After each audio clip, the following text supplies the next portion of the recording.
हाय, good afternoon. मैं अरुण सिंह आपका बहुत बहुत स्वागत करता हूं। तो आज हम एंशियंट हिस्ट्री से कोई टॉपिक लेंगे जिसको हम ब्रीफली डिस्कस करेंगे। तो आज का हमारा जो टॉपिक होगा वो हम बुद्धिज़्म और जैनिज़्म से लेंगे, क्योंकि आपको पता ही है कि 6th सेंचुरी बीसी जो थी उस टाइम पर दो हेटेरोडॉक्स सेक्ट्स जो आए थे, एक बुद्धिज़्म और एक जैनिज़्म। तो उनके बारे में हम डिस्कस करेंगे। तो इनकी बहुत सारी डायमेंशंस है, जैसे इनकी इकोनॉमिक डायमेंशन है, सोशल डायमेंशन है।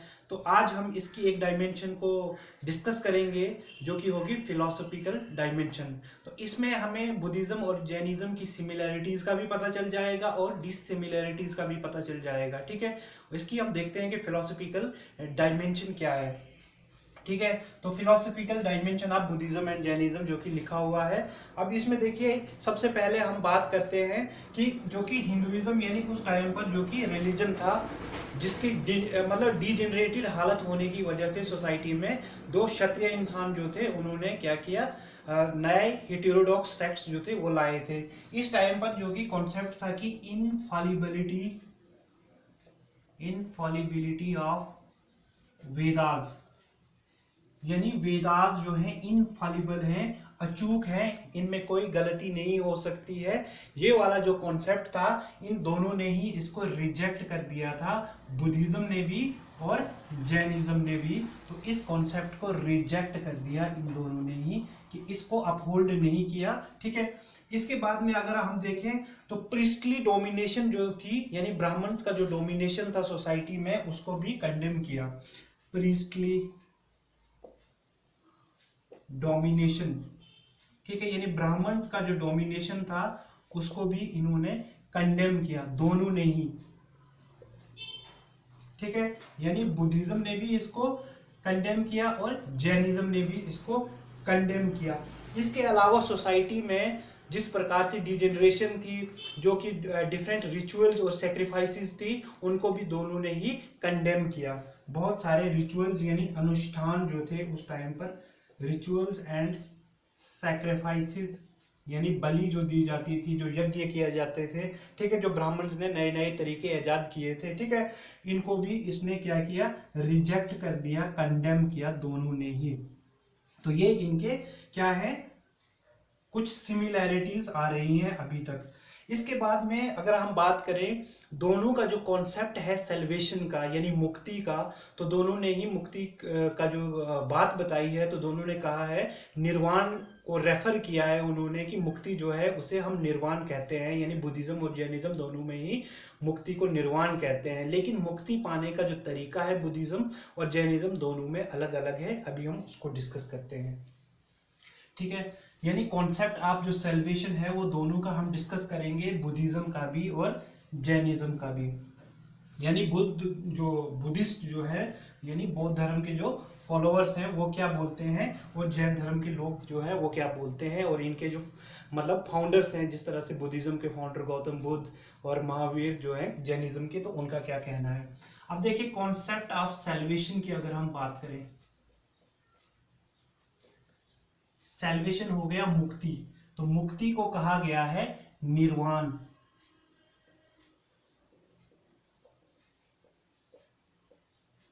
ठीक है, तो निर्वाण कहा गया है कि मुक्ति जो कि मिलेगी। अब देखिए, बुद्धिज्म की अगर हम बात करें इसमें, यानी बौद्ध धर्म की बात करें कि उसमें मुक्ति के लिए क्या कहा गया है। बुद्धिज्म में कहा गया है कि एक इंसान सेल्वेशन यानी निर्वाण प्राप्त कर सकता है अपनी लाइफ टाइम में। ठीक है, यानी लाइफ टाइम में उसको निर्वाण मिल सकता है, लाइफ टाइम में उसको निर्वाण प्राप्त हो सकता है। और आफ्टर डेथ यानी मरने के बाद में उसको क्या प्राप्त होगा, महापरिनिर्वाण।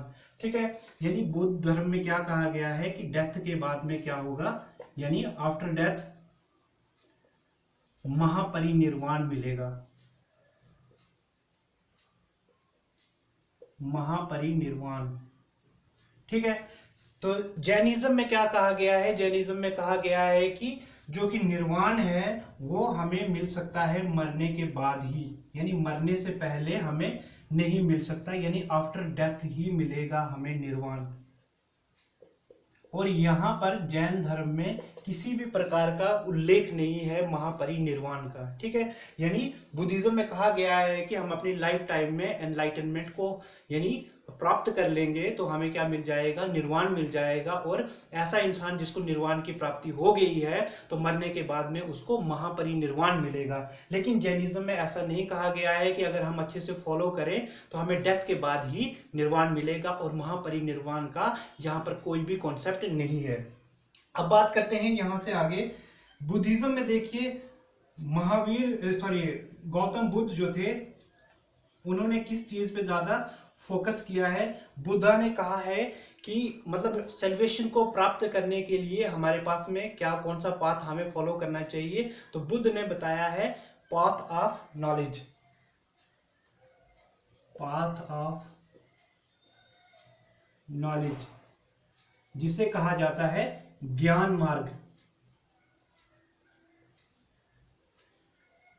ठीक है, यानी गौतम बुद्ध का मानना है कि हमें सेल्वेशन यानी निर्वाण को प्राप्त करने के लिए, मुक्ति प्राप्त करने के लिए क्या करना है, ज्ञान मार्ग को चुनना है। अगर हम बात करें कि सिल्वेशन यानी निर्वाण है क्या, तो बुद्धिज्म और जैनिज्म दोनों में ही निर्वाण का सेम मीनिंग है कि हमने खुद को लिबरेट करना है, जो कि साइकिल है हमारी बर्थ और रिबर्थ के, यानी बार बार हमारा जन्म हो रहा है, फिर हमारी मृत्यु हो रही है, फिर से हमारा जन्म होगा, फिर मृत्यु होगी। तो ये जो साइकिल है बर्थ एंड रिबर्थ का, उससे खुद को लिबरेट करना है, यानी खुद के जो कर्म है उनको इतना सही कर देना है कि मुक्ति मिल जाए, फिर दोबारा से बर्थ और रिबर्थ का कोई साइकिल ना चले। ठीक है, अब देखिए बुद्ध ने क्या बताया। बुद्ध बोलते हैं कि हमें पाथ ऑफ नॉलेज को फॉलो करना है, ज्ञान मार्ग को फॉलो करना है। किस लिए? सेल्वेशन यानी निर्वाण को प्राप्त करने के लिए।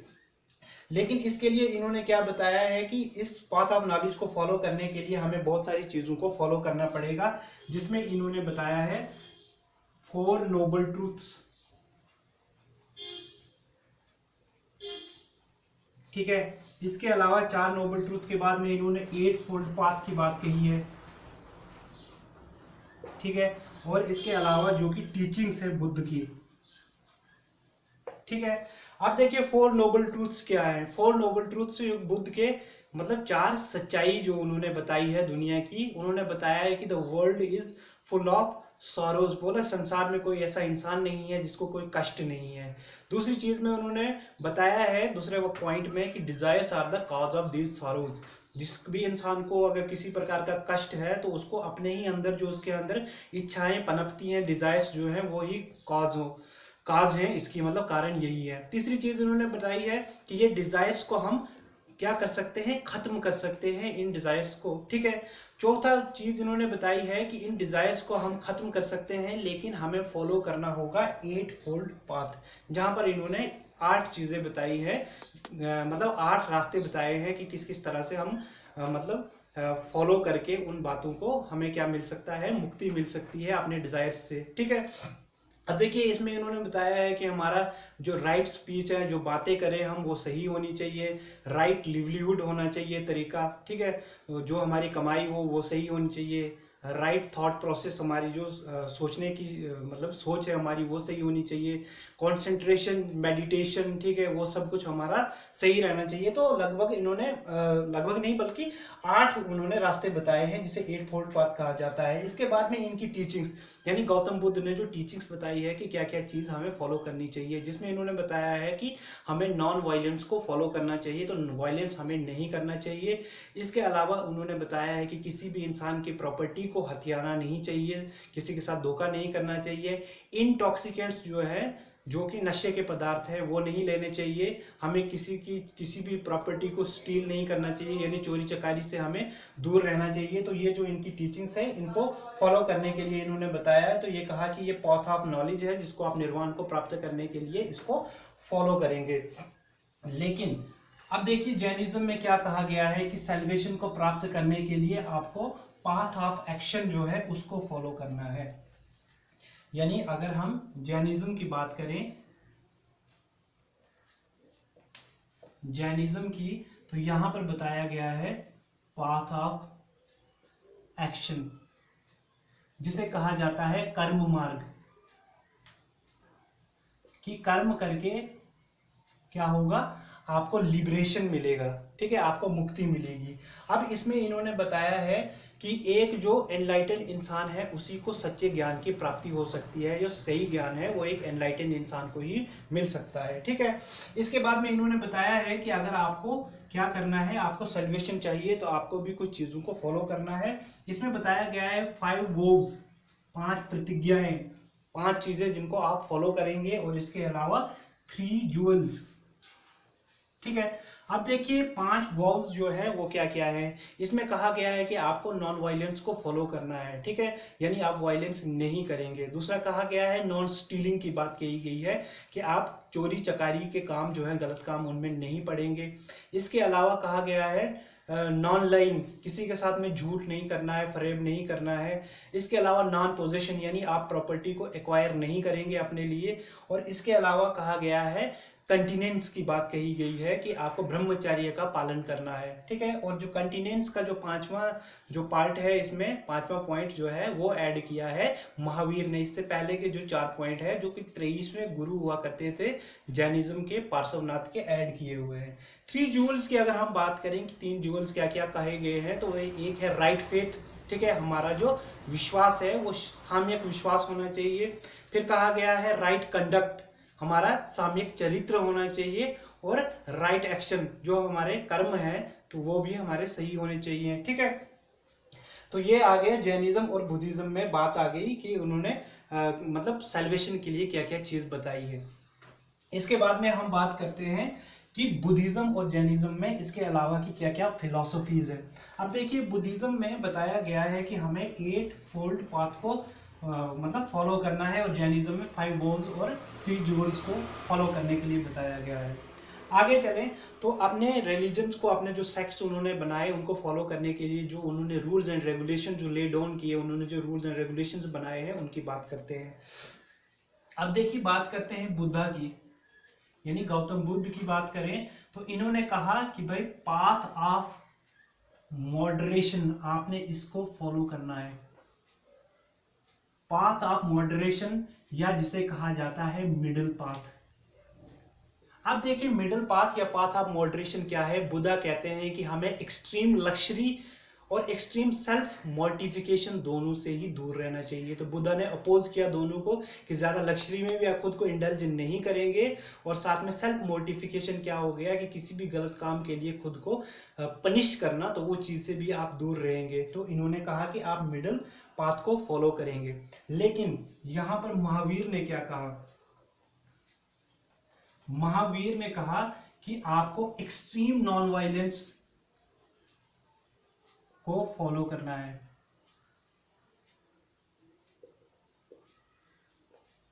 ठीक है, अब देखिए यहां पर मिडिल पाथ की बात आ गई और यहां पर एक्सट्रीम नॉन वायलेंस की बात आई।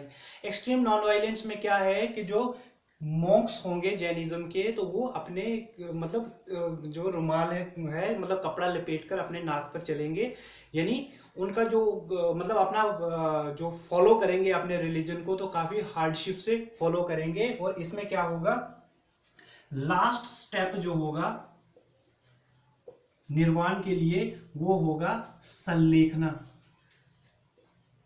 या जिसे सांथरा भी कहा जाता है। अब देखिए संलेखना या सांथरा क्या है।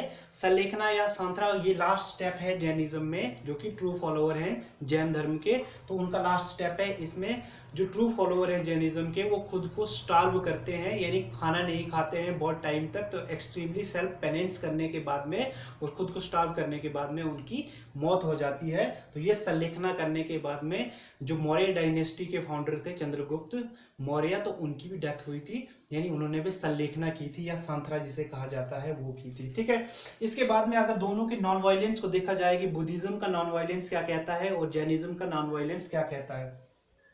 अगर हम नॉन वायलेंस की बात करें कि क्या कहा है बुद्ध ने नॉन वायलेंस के बारे में, और जैन में यानी महावीर जैन ने क्या कहा है। अब देखिए गौतम बुद्ध ने नॉन वायलेंस के बारे में कहा है कि भाई आपको मिडिल पाथ को फॉलो करना है। ठीक है, आपने नॉन वायलेंस तो नहीं करना है, लेकिन एक्सट्रीम नॉन वायलेंस में इंडल्ज नहीं होना है, आपने मिडिल पाथ को फॉलो करना है। इसमें कहा गया है कि जो बुद्धिस्ट लोग हैं वो मीट भी खा सकते हैं, यानी बुद्धिस्ट लोग जो हैं वो मीट भी खा सकते हैं, ये कहा गया है बुद्धिज्म में। लेकिन कंडीशन ये रखी गई है कि उस जानवर को खाने के पर्पज से ना मारा गया हो। यानी आप मीट खा सकते हैं, बुद्धिज्म में ये भी कहा गया है कि आप मीट खा सकते हैं, लेकिन कंडीशन ये है कि उस जानवर को खाने के पर्पज से ना मारा गया हो।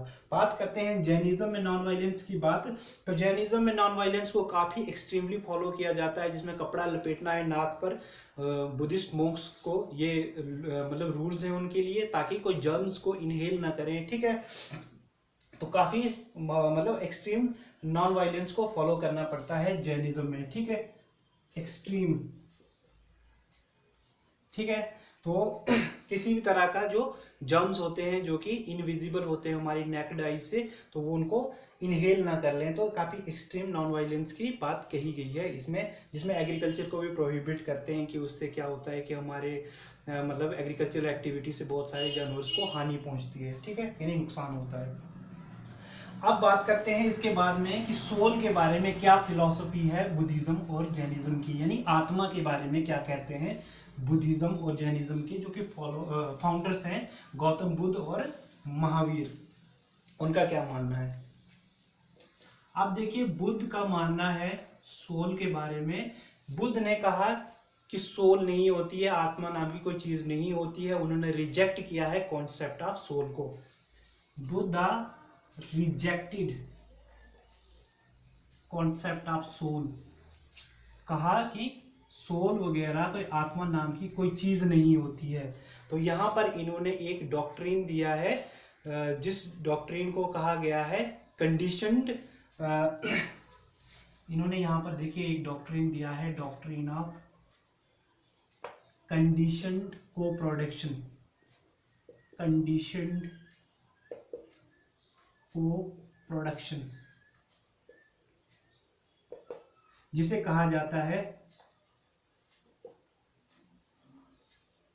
देखिए इन्होंने जो डॉक्ट्रिन दिया है, यानी बुद्ध ने क्या कहा है कि उन्होंने मतलब सोल का जो एग्जिस्टेंस है उसको रिजेक्ट कर दिया है कि आत्मा नाम की कोई चीज नहीं होती है। तो इन्होंने क्या कहा है, एक डॉक्ट्रिन दिया है, एक प्रिंसिपल दिया है, जिसे कहा जाता है कंडीशनड को प्रोडक्शन, यानी प्रतीत्य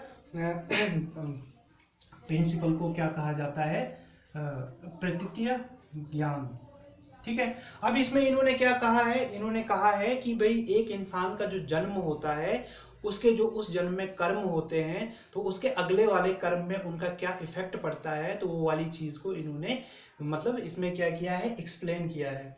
अब बात करें महावीर की, तो उन्होंने क्या कहा है, महावीर ने कहा है कि एवरीथिंग हैज सोल। तो महावीर का मानना है कि हर एक चीज में आत्मा होती है, चाहे वो लिविंग थिंग है या नॉन लिविंग थिंग। उनका मानना ये था कि जो वुड है, जो कि लकड़ी होती है, उसके अंदर भी आत्मा होती है। तो देखिए जो डिफरेंस है वो सामने दिख रहा है कि बुद्ध ने कहा कि आत्मा नहीं होती है और महावीर ने कहा कि आत्मा हर एक चीज में होती है, ठीक है। यानी बुद्ध का मानना ये है कि आत्मा नाम का कोई कॉन्सेप्ट है ही नहीं, ठीक है। और यहाँ पर महावीर कहते हैं कि even non living things has soul.